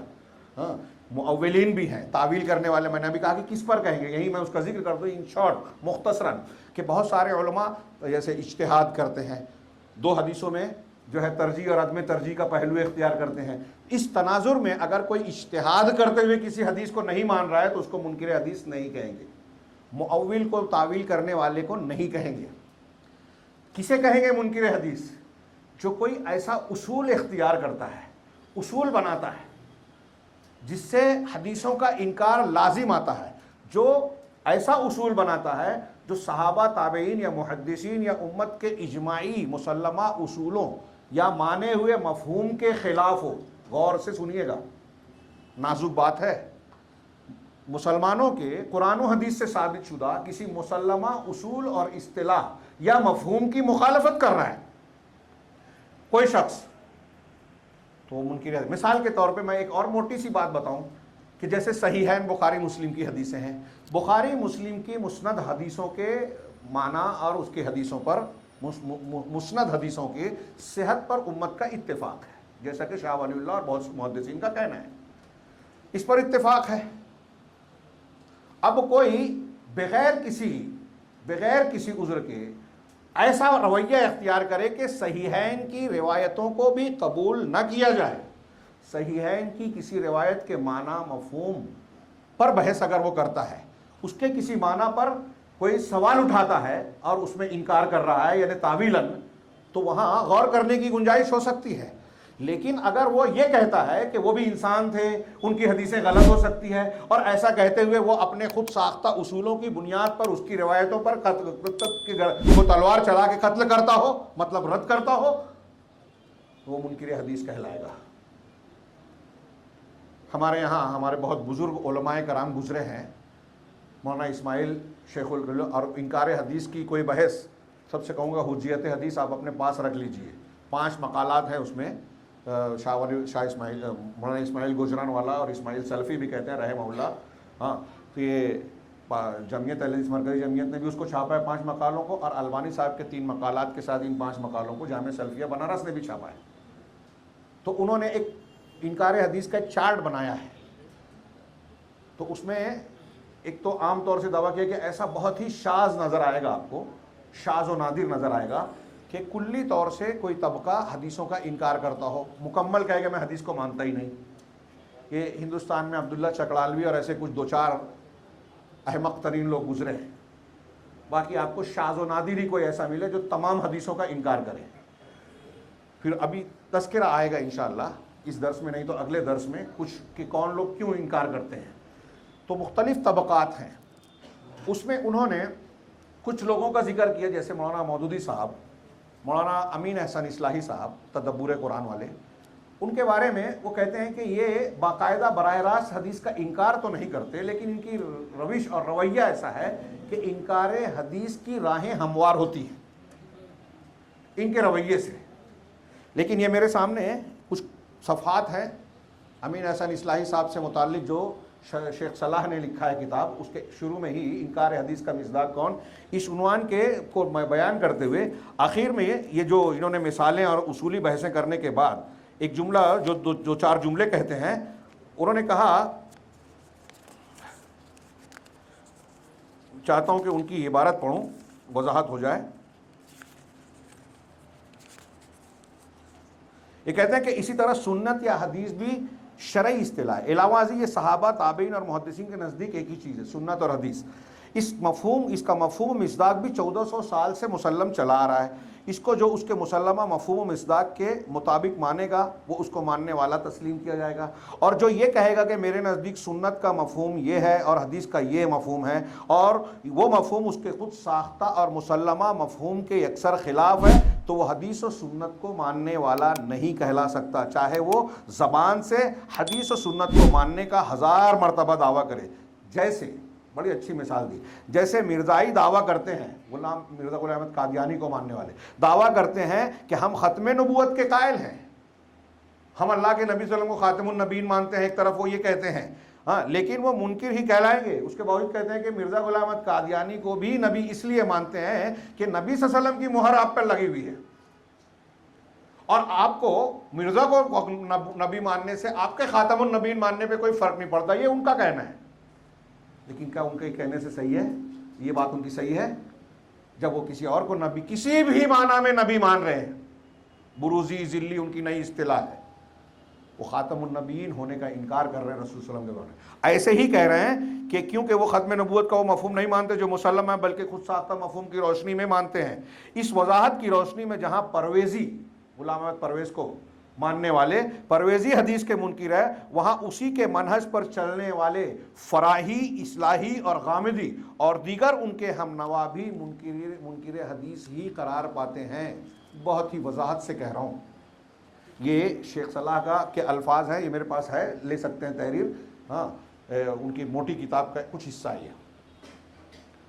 تو مسلمہ اصولوں کی مخالفت کرنے والے، کیونکہ آپ دیکھیں گے کہ یہ حضرات جن کا میں نے نام لیا اور جن کا تذکرہ یہاں ہوا، یہ بخاری مسلم کی ان حدیثوں کو بھی بلا کسی اصولی یا علمی گنجائش کے، میں نے ابھی عرض کیا جیسے مولانا ابوالکلام آزاد بخاری کی کسی حدیث پر اعتراض کر رہے ہیں، فلاں محدث کسی حدیث پر اعتراض کر رہے ہیں، تو ان کے اعتراض کی کچھ علمی بنیادیں ملے گی آپ کو، جس سے لگتا ہے کہ وہ امت کے مسلمہ اصول کا رد نہیں کرتے۔ مولانا ابوالکلام آزاد نے ثلاث کذبات والی حدیث پر سورۃ الانبیاء میں کی تشریحات میں تشریحی نوٹ میں رد کیا ہے، لیکن اس کے باوجود وہ رد کرنے کے باوجود لکھتے ہیں کہ اس کے باوجود بخاری اور مسلم کو امت کا تلقی بالقبول حاصل ہے، شہرت اصطلاحی حاصل ہے، اس لیے اس کی حدیثوں کو جو مقام حاصل ہے دوسری کسی کتاب کو حاصل نہیں ہوگا، مطلب اصول کو مان رہے ہیں۔ ایک حدیث دو حدیث کے سلسلے میں ان کو جو ہے اشتباہ ہو گیا، وہاں وہ ان کا اجتہاد جو ہے خطا کر گیا، دھوکہ کھا گئے، ہم اس میں ان کو غلط ضرور مانتے ہیں، لیکن وہ منکر حدیث نہیں کہلائیں گے۔ لیکن جو اس مسلمہ حیثیت اور مفہوم ہی کا رد کر دے وے، وہ منکر حدیث کہلائے گا۔ اب اللہ کے نبی جو منکر حدیث ہے وہ حقیقت میں ایک معنی میں منکر رسالت ہوتا ہے، اور جو منکر رسالت ہے وہ منکر دین ہے، منکر قرآن ہے، وہ دین سے خارج ہے۔ اور یہ فتنہ انکار حدیث کوئی نیا نہیں ہے، قرآن نے اس کی طرف اشارہ کیا، جناب محمد رسول اللہ صلی اللہ علیہ وسلم نے اس کا تذکرہ کیا۔ ابھی میں نے ایک حدیث کا پہلا جملہ پڑھا تھا کہ مجھے قرآن اور اس کے ساتھ اس کے مثل چیز بھی دی گئی ہے، پھر اس کے بعد آپ نے ارشاد فرمایا اسی حدیث کے آگے ٹکڑا ہے کہ اللہ کے رسول صلی اللہ علیہ وسلم فرماتے ہیں کہ دیکھو تم میں سے عنقریب ایسا ہوگا کہ ایک آسودہ آدمی اپنے مسند پر بیٹھا ہوا کہے گا کہ تم پر صرف یہ قرآن لازم ہے، ہاں تم قرآن میں جو حلال پاؤ اسی کو حلال سمجھو، اور جسے حرام پاؤ اسے حرام سمجھو اور اسے حرام قرار دو۔ لیکن سن لو کہ اس سے پہلے آپ نے کہا کہ مجھے قرآن کے مثل بھی دیا گیا ہے، سن لو تمہارے لیے پالتو گدھا حلال نہیں ہے، اور جو درندوں میں سے ہر وہ جو دانت والا ہے یعنی پھاڑ کر کھانے والا جانور ہے وہ بھی تمہارے لیے حلال نہیں ہے۔ یہ قرآن میں نہیں ہے، پالتو گدھا حرام ہے، قرآن میں نہیں ہے، حدیث میں ہے۔ کل ذی ناب من السباع فہو حرام، دوسری حدیث میں بھی ہے، یہ حدیث میں ہے، قرآن میں یہ جملہ نہیں ہے، واضح یہ مفہوم نہیں ہے۔ قرآن کی کچھ نہ کچھ اصل اس سے جڑ جائے گی ضرور، لیکن یہ کو اللہ کے رسول نے مثال بھی دے دی۔ تو اب اللہ کے رسول صلی اللہ علیہ وسلم کی تشریعی حیثیت ویسی ہی ہے جیسے یعنی حدیث کی جیسے قرآن کی ہے، حلال حرام قرار دینے میں قرآن اور حدیث میں فرق نہیں ہے، تشریعی حیثیت میں مصدر شریعت میں دونوں میں فرق نہیں ہے۔ لیکن میں نے عرض کیا اور بہت تھوڑا سا اشارہ کیا کہ حدیثوں کے انکار کے جو اسباب ہیں اس میں جہالت ہے۔ اس کے بعد میں ایک دو سرسری سے ذکر کر کے بات کو سمیٹوں اس درس کے کہ احساس کمتری اور مرغوبیت، اتباع ہوا کا تذکرہ قرآن کی آیت میں ہے، حالانکہ اس میں بھی تفصیل کی ضرورت ہے، میں اس کو چھوڑتا ہوں۔ احساس کمتری، مرغوبیت، پہلے کے زمانے میں جو منکرین حدیث ہے جن کا ذکر آگے کے درس میں انشاءاللہ ہوگا، خوارج ہوں، قدریہ ہوں، جہمیہ ہوں، معتزلہ ہوں، یہ نام آپ آج سوچتے ہیں کہ آج ہمارے یہاں نہیں ہے، لیکن ان کے بدلے ہوئے ان کے اصول آج بھی ہیں اور کچھ بدلے ہوئے نام آج پائے جاتے ہیں۔ روشن خیال، عقلانیین، لاجیکل والے ہیں، ہاں وہی عقلانیین ہیں، وہ انگریزی میں اس کو کیا لاجیکل کے ماننے والوں کو کیا کہیں گے۔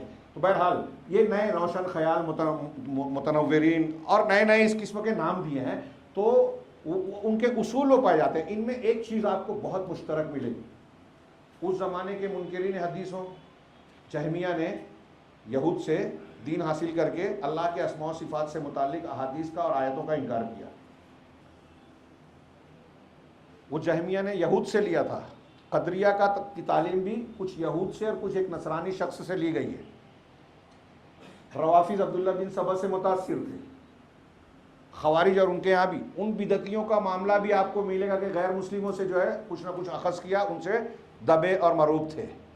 آج کے جو منکرین حدیث ہیں وہ سر سید احمد خان حمید الدین فراہی، جو ہندوستان کے کچھ سالوں پہلے کی پچھلی صدی کے 19ویں صدی کے درمیانی حصے سے جن کا زور شروع ہوا، یا مصر میں جمال الدین افغانی اور ان کے شاگرد شیخ محمد عبد الکریم، پھر اس کے بعد جو ہیں وہ ابو ریا، اور پھر اس کے بعد محمد الغزالی اور دوسرے بہت سارے لوگ جو پیدا ہوئے، ہاں یہ ان کے شاگردوں میں، یہ بھی آپ دیکھیں گے کہ ان میں زیادہ تر لوگ قرآن و حدیث، فن حدیث کو بالکل نہیں جانتے یا بہت کم جانتے ہیں۔ اس کے بالمقابل انہوں نے یورپ میں تعلیم حاصل کی۔ اگر آپ تفصیل میں جائیں گے تو معلوم ہوگا کہ مصر میں تو جامعہ ازہر کو غیر مسلموں نے، یہودیوں نے، نصارہ نے ٹارگٹ کرنے کے لیے مصر کی بہت سی شخصیات کو جو ہے وہ یورپ بلایا، اپنے یہاں ان کی برین واشنگ کی، ان کی تعلیم کی، پھر مصر میں بھیجا۔ اسلامی محکموں میں غیر مسلموں کو جج بنایا، اور پھر وہ مختلف قسم کے سوالات اٹھائے، فیصلے کیے، جس میں انہوں نے کہا کہ یہ جو قرآن و حدیث کا فیصلہ ہے اس کا آج کے زمانے کے اعتبار سے ٹھیک نہیں ہے، اور یہ بحثیں شروع کی گئی، اور ان کے راستے میں ان کی فکر کے سلسلے میں جو حدیثیں آتی گئی اس پر سوال اٹھاتے گئے، تشکیک پھیلاتے گئے، انکار کرتے گئے۔ اور ایسا ہی سر سید احمد خان صاحب، علی گڑھ مسلم یونیورسٹی ان کی تعمیر، ان کا کارنامہ ضرور ہے، اور کہتے ہیں لیکن ان کی طبیعت میں نیچریت تھی۔ کچھ لوگ کہتے ہیں کہ بعد میں توبہ کر لیے تھے، اللہ قبول کرے اگر کیا انہوں نے، لیکن آپ ان کی تفسیر احمدی پڑھیے، وہ یہاں غیر کیا کہتے ہیں، ڈاکٹر ولیم میور ایک عیسائی تھا، اس نے معجزات اور بہت سی حدیثوں پر اعتراض کیا۔ سر سید احمد خان اس کا جواب دینے کے لیے بڑی محنت کرتے ہیں، جذبہ اچھا تھا، لیکن جواب جب انہوں نے دیا تو یہ کیا کہ جو معجزات تھے، اللہ کے رسول اللہ کا سینہ شق کر کے صفائی کرنے والا واقعہ جو معراج کی دو مرتبہ ہوا اور صحیح حدیثوں میں موجود ہے، اسی طرح آپ کا واقعہ اسراء اور معراج اور آپ کے متعدد جو ہے معجزات ہیں، سر سید احمد خان نے کہہ دیا کہ یہ سب خواب کے واقعات ہیں، اور اس کو ثابت کیا لمبی چوڑی بحث کے ذریعے سے۔ سر سید نے کہا کہ شیطان کوئی الگ سے مخلوق نہیں ہے، بلکہ انسان کے اندر جو برائی کا مادہ ہوتا ہے وہی شیطان ہے۔ سر سید نے کہا فرشتے جو ہمارے ایمان کی بنیادوں میں سے ایک بنیاد ہے، ایمان بالملائکہ، وہ کہتے ہیں کہ انسان کے اندر جو اچھائی کا مادہ ہوتا ہے اسی کو فرشتہ کہتے ہیں، الگ سے کوئی مخلوق ہے ہی نہیں۔ کتنی حدیثوں کا اس میں رد ہو گیا، بلکہ کتنی آیتوں کا بھی رد ہو گیا۔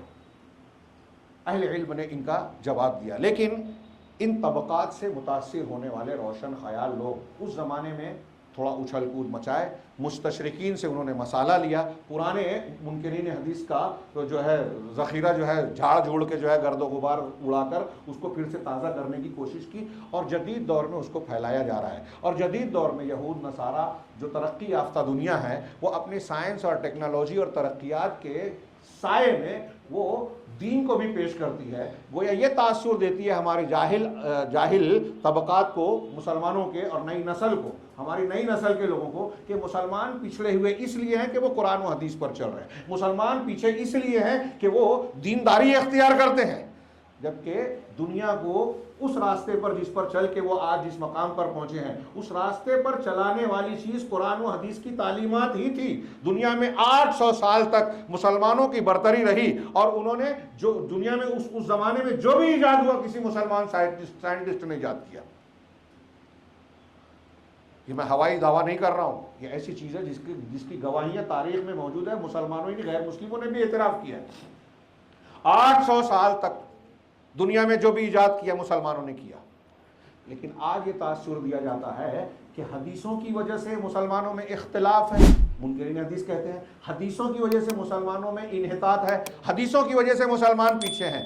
میرا ان کو جواب مختصر یہ ہے کہ حدیثوں کو نہ ماننے کی وجہ سے مسلمانوں میں اختلاف ہے، حدیثوں کو نہ ماننے کی وجہ سے مسلمان پیچھے ہیں، حدیثوں کو نہ ماننے کی وجہ سے اللہ کی رحمت سے محروم ہے۔